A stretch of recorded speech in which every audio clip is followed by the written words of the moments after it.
So here's how you can easily clean your Camelbak. Now you can see right here, the first thing you're going to want to do is you want to detach the straw. How you can do this is you can see right here, there's this button. Basically, when you click this, and it will detach the end like so.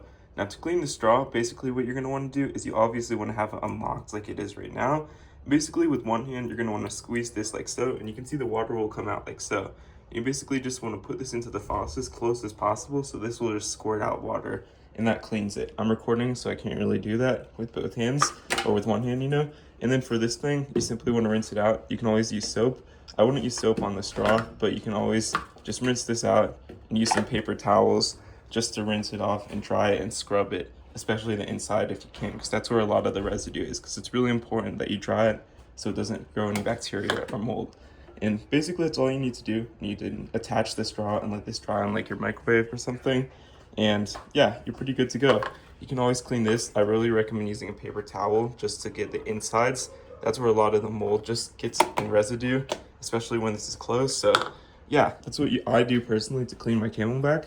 And if you found this helpful, leave a like and subscribe down below because yeah, Camelbaks are pretty awesome.